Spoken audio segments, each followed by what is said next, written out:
College gate കടന്ന് bullet അകത്തേക്ക് കയറുമ്പോൾ ശരീരം ഒന്ന് തുടിച്ചു.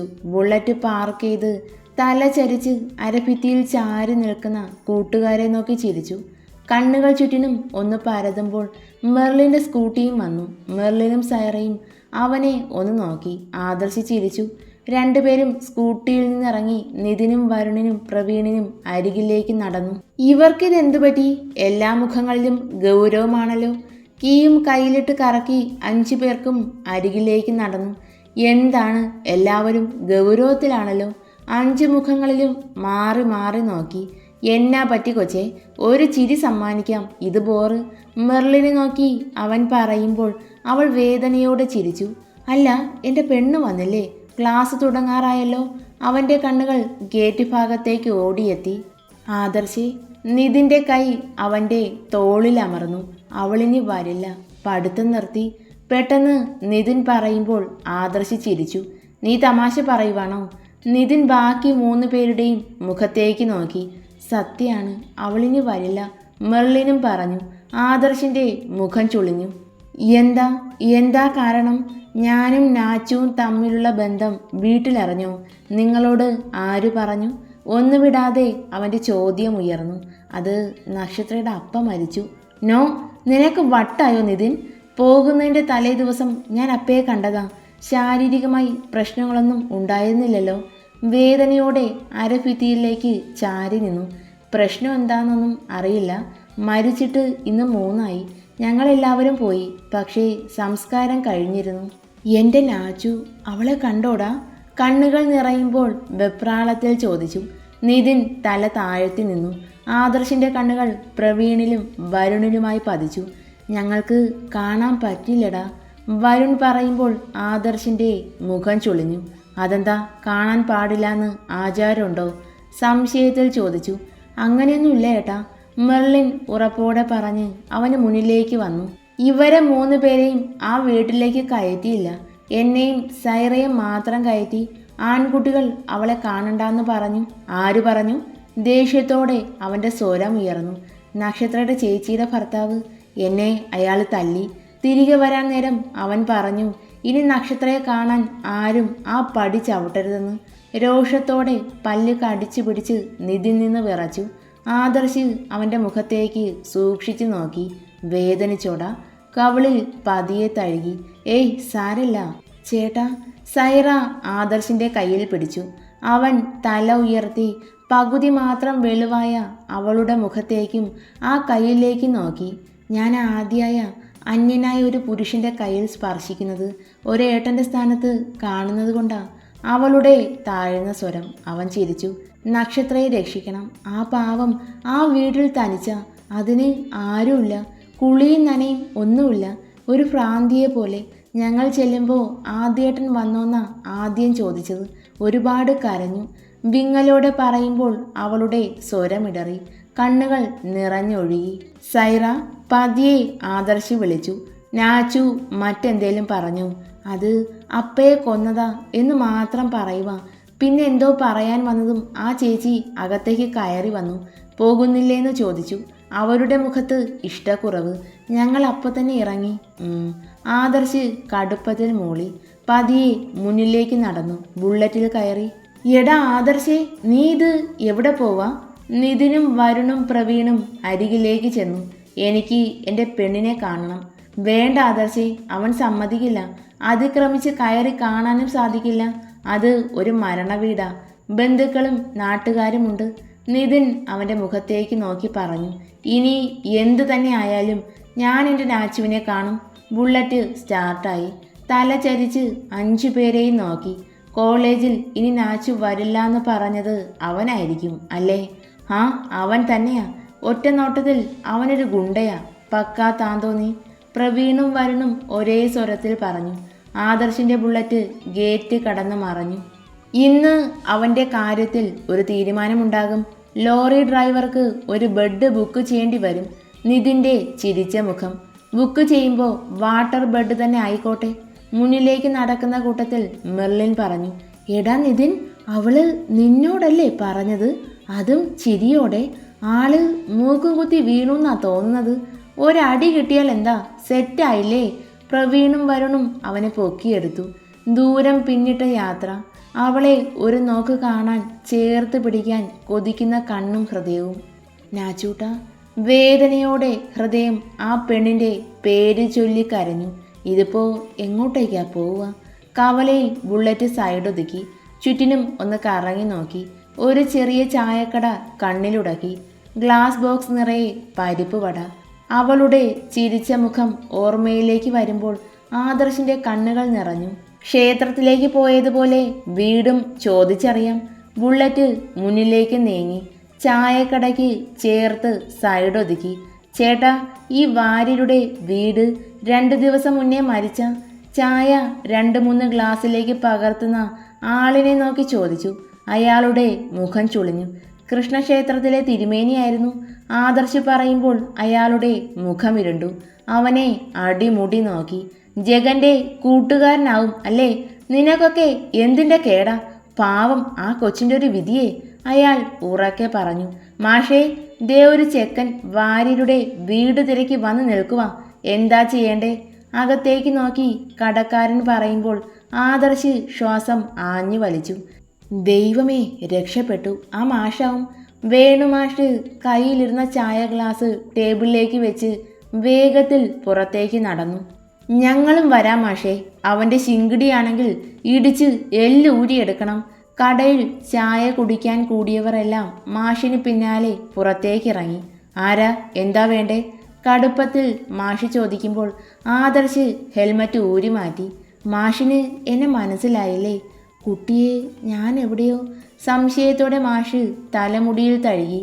മാഷ് നക്ഷത്രയെ കാണാൻ കോളേജിൽ വന്നിരുന്നില്ലേ അന്ന്? ഓർക്കുന്നില്ലേ? ആ, അയ്യോ, ഓർമ്മയുണ്ട് മോനെ. കുഞ്ഞെന്താ ഈ വഴിക്ക്?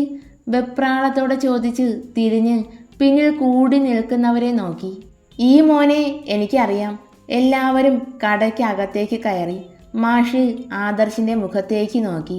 അത് എനിക്ക് മരണത്തിന് വരാൻ കഴിഞ്ഞില്ല. നാട്ടിലുണ്ടായിരുന്നില്ല. ഫ്രണ്ട്സ് വന്നിരുന്നു. അപ്പോൾ കരുതി ഒന്ന് വന്നു പോകാമെന്ന്. ആദർശ് പറയുമ്പോൾ മാഷ് വേദനയോടെ ചിരിച്ചു. വേണ്ട കുഞ്ഞെ, അത് ശരിയാവില്ല. മോൻ തിരികെ പോകാൻ നോക്ക്. അതെന്താ മാഷേ? നക്ഷത്രയെ എനിക്കറിയാം. ആ കുട്ടിയുടെ അച്ഛൻ മരിക്കുമ്പോൾ കാണാൻ വരുന്നതിന് എന്താ പ്രശ്നം? അത് കുഞ്ഞെ, എനിക്കും എൻ്റെ കുടുംബത്തിനും പോലും അങ്ങോട്ട് പോകാനോ എൻ്റെ കുട്ടിയെ കാണാനോ ഉള്ള അവകാശമില്ല. വിങ്ങലോടെ അയാൾ വലത് കൈയിലെ ബാൻഡേജിൽ ഒന്ന് തഴുകി. മാഷ് വണ്ടിയിൽ കയറ്. അത് മോനെ. കയറ് മാഷേ. എനിക്ക് ചിലത് ചോദിച്ചറിയാനുണ്ട്. അത് കഴിഞ്ഞ് വീട്ടിൽ പോകണോ വേണ്ടയോ എന്ന് തീരുമാനിക്കാം. ആദർശിൻ്റെ കടുത്ത സ്വരം. അയാൾ തലകുലുക്കി. അവന് പിന്നിലായിരുന്നു. ബുള്ളറ്റ് മുന്നിലേക്ക് ചലിച്ചു. ഇരുവശത്തായി വയലേലകൾ.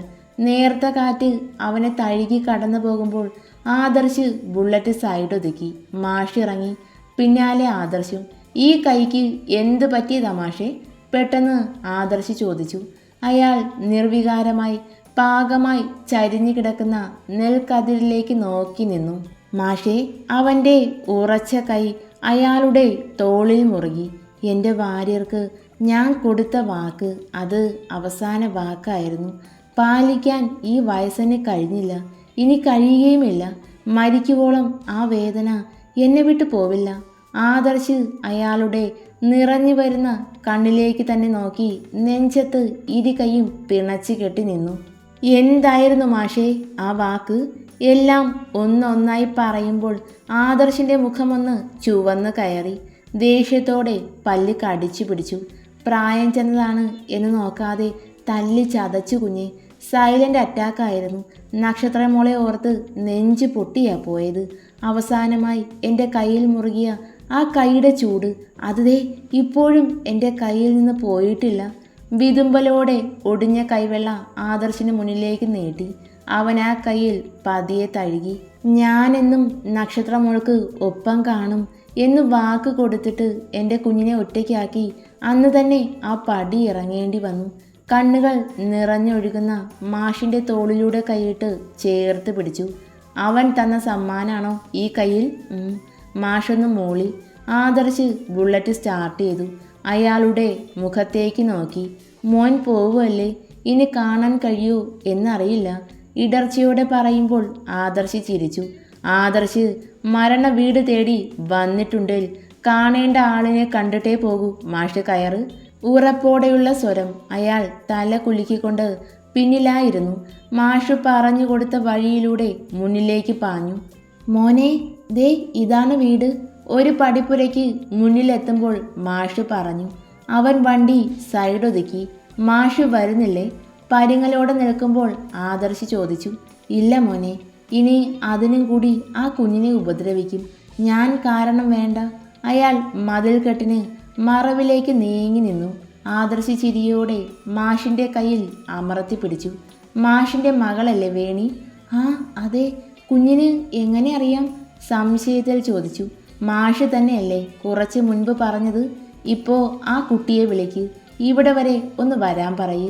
മാഷ് മൗനമായി നിന്നു. വിളിക്ക് മാഷേ, പ്ലീസ്. അവൻ്റെ ദയനീയ സ്വരം. അയാൾ ഫോൺ കയ്യിലേക്ക് എടുത്തു. എടി വേണി, നിന്റെ ഫോണല്ലേ അത്? ഒന്ന് എടുക്ക് പെണ്ണേ. ഉറക്കെ പറഞ്ഞ് പുറത്തേക്ക് വരുമ്പോൾ വേണി സെറ്റിയിൽ ചരിഞ്ഞു കിടന്ന് ഉറങ്ങുന്നുണ്ട്. കണ്ണിൽ നിന്നും കണ്ണുനീർ ഒഴുകിയിറങ്ങിയതിൻ്റെ പാടുകൾ. ദൈവമേ, വല്ലാത്ത പരീക്ഷണം തന്നെയായത്. നെഞ്ചത്ത് കൈവച്ച് ഫോൺ കയ്യിലേക്ക് എടുത്തു. എന്താ മാഷേ? മറുവശത്തു നിന്നും പറയുന്നത് കേട്ട് വനജ മിണ്ടാതെ നിന്നു. വനജയെ കടുപ്പത്തിൽ വിളിച്ചു. മാഷേ, നമ്മുടെ മോളെ അവൻ വേണ്ട മാഷേ. ഒന്നുമില്ല, നീ വേണിയോട് പറ, അവൾ വരും. കടുപ്പത്തിൽ പറഞ്ഞ് അയാൾ കോൾ കട്ട് ചെയ്തു. വേണി, മോളെ വേണി. കുലിക്ക് വിളിക്കുമ്പോൾ അവൾ കണ്ണുകൾ തുറന്ന് അമ്മയെ നോക്കി. എന്താ അമ്മ? സെറ്റിയിൽ നിന്നും എഴുന്നേറ്റിരുന്നു കൊണ്ട് ചോദിച്ചു. അത് മാഷ് വിളിച്ചിരുന്നു. അമ്മ പറഞ്ഞ ഒരു പയ്യൻ എന്ന വാക്കിൽ അവളുടെ ചുണ്ടിൽ പുഞ്ചിരി വിരിഞ്ഞു. എന്നാ ഞാൻ പോവാണേ. വേണി സന്തോഷത്തോടെ പുറത്തേക്ക് ഓടിയിറങ്ങി. ആദർശേട്ടനാവും. എൻ്റെ ശിവനെ കാത്തോളണേ. ഓട്ടത്തിൻ്റെ വേഗത കൂടുമ്പോൾ ശ്വാസം ആഞ്ഞു വലിച്ചുകൊണ്ട് ഉറക്കെ പറഞ്ഞു. മാഷിൻ്റെ ഇടം കൈയിൽ മുറുകെ പിടിച്ച് പടിക്കെട്ടിന് അകത്തേക്ക് കയറി. മോനെ, അവൻ നമ്മൾ കരുതും പോലെ ഒരാളല്ല. പേടിയോടെ പറയുന്ന മാഷിനെ നോക്കി ആദർശ് ചിരിച്ചു. ഞാനും മാഷ് കാണും പോലെ ഒരാളല്ല. എല്ലാം കാണാലോ. മുന്നിലേക്ക് നടക്കുമ്പോൾ ആദർശിൻ്റെ കണ്ണുകൾ കത്തിയമർന്ന ചിതയിൽ കൊരുത്തു. നെഞ്ചം വെങ്ങി ഒന്ന് നിന്നു. എന്താ മോനെ? വേണുമാഷ് ആദർശിൻ്റെ നോട്ടം പോകുന്ന ഭാഗത്തേക്ക് നോക്കി. അവിടെയാണ് വാരിൽ ഉറങ്ങുന്നത്. പക്ഷേ സമാധാനമായി ഉറങ്ങാനും അയാൾക്ക് പറ്റില്ല. ജീവൻ ആ വീട്ടിൽ തനിയെ കിടക്കുമ്പോൾ എങ്ങനെ ഉറങ്ങും? അവൻ്റെ കാലുകൾ അങ്ങോട്ടേക്ക് ചലിച്ചു. ചിതയ്ക്ക് മുന്നിൽ നിന്നു. തിരുമേനി എന്ന് വിളിച്ച നാവുകൊണ്ട് അപ്പാന്ന് വിളിക്കുവാ ഞാൻ. നാച്ചൂട്ടൻ്റെ അപ്പ. അതെനിക്കും അപ്പ തന്നെയല്ലേ. ശബ്ദമില്ലാതെ ഹൃദയം ഉറക്കെ പറയുമ്പോൾ എവിടെ നിന്നോ ഒഴുകിയെത്തിയ കാറ്റിന് ചന്ദനത്തിൻ്റെ ഗന്ധം. അവൻ ചിരിച്ചു. അനുഗ്രഹം വാങ്ങിയിരുന്നു ഞാൻ. പക്ഷേ ആഗ്രഹം പറയാൻ കഴിഞ്ഞില്ല. ഇന്ന് പറയുക, അവൾ എൻ്റെ മാത്രമാണ്. നാച്ചുമോളെ ഞാൻ കൊണ്ടുപോകും. അതിനി ആരുടെ ജീവൻ എടുക്കേണ്ടി വന്നാലും ശരി. ഈ അപ്പയുടെ നാച്ചു സുരക്ഷിതയായിരിക്കും. അപ്പാക്ക് ഇനി അങ്ങോട്ട് സമാധാനമായി ഉറങ്ങാം. ഉറച്ച അവൻ്റെ വാഗ്ദാനം. വീശിയടിച്ച കാറ്റിൽ മൺതരികൾ പോലും ഒന്ന് പറന്നുയർന്നു. പതിവില്ലാത്ത കാറ്റ്. എന്താണാവോ? മാഷ് പറയുമ്പോൾ ആദർശ് ചിരിയോടെ തിരിഞ്ഞു നടന്നു. പടികെട്ടുകൾ ഒന്നൊന്നായി കയറി. പിന്നാലെ മാഷും. കുഞ്ഞേ, അകത്തേക്ക് കയറും മുന്നേ മാഷ് വിളിച്ചു. ആദർശ് തല ചരിച്ചു നോക്കി. അത് അവനാ, ജഗൻ. പതിഞ്ഞ സ്വരത്തിൽ പറയുമ്പോൾ ആ വൃത്തൻ്റെ ശരീരം പേടിയോടെ വിറച്ചു. ഹാ, മാഷിന് അനുസരണാശീലം ഇല്ല അല്ലേ? മറ്റൊരുത്തനെ കൂട്ടി വന്നിരിക്കുവാണല്ലോ. പുറത്തേക്ക് വന്ന് ജഗൻ കടുപ്പത്തിൽ പറയുമ്പോൾ ആദർശിൻ്റെ കണ്ണുകൾ അവനെ അടിമുടി ഒഴിഞ്ഞെടുത്തു. നീ ആരാടാ? എന്തിനാ വന്നത്? ആദർശിന് മുന്നിലായി കയറി നിന്ന് ലുങ്കി മടക്കി ഉടുത്ത് ഉറക്കെ ചോദിച്ചു. എനിക്ക് നക്ഷത്രയെ ഒന്ന് കാണണം. ഞങ്ങൾ ഒരേ കോളേജിലാണ് പഠിക്കുന്നത്. ജഗൻ്റെ കണ്ണിലേക്ക് നോക്കി കടുപ്പത്തിൽ പറഞ്ഞു. ഓ അങ്ങനെ. കുറച്ച് കൂട്ടുകാർ ഇവിടെ വന്നിരുന്നു. അതിലൊരുത്തന് നല്ലത് ഒന്ന് കൊടുക്കുകയും ചെയ്തു.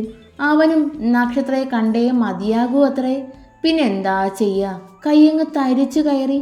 വലത് കൈവെള്ളയിൽ പതിയെ തഴുകി ജഗൻ പറയുമ്പോൾ ആദർശ് ചിരിച്ചു. നക്ഷത്രയെ കണ്ടിട്ടേ ഞാൻ മടങ്ങും.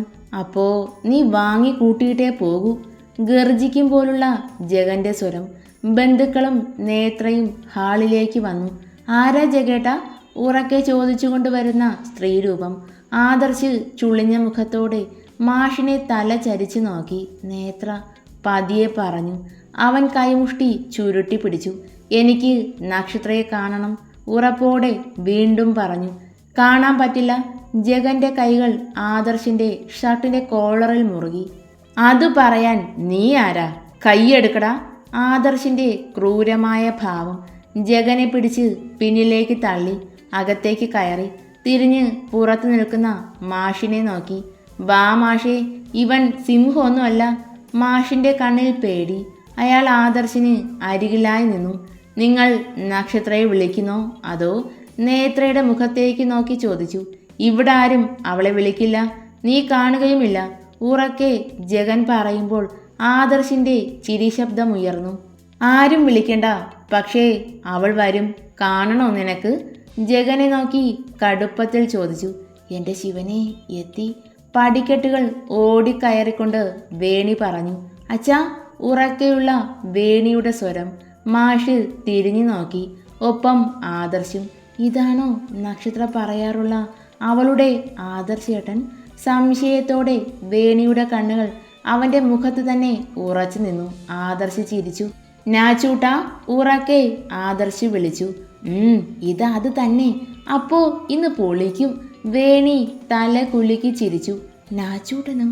വേണുമാഷ് വെപ്രാളത്തോടെ ആദർശിനെ തന്നെ നോക്കി നിന്നു. വേണിമോളെ. അരികിൽ ചിരിയോടെ നിൽക്കുന്ന വേണിയെ നോക്കി പരവേശത്തോടെ വിളിച്ചു. എന്താ ഇത്? ഒന്നും മനസ്സിലാകുന്നില്ലല്ലോ എൻ്റെ കൃഷ്ണ.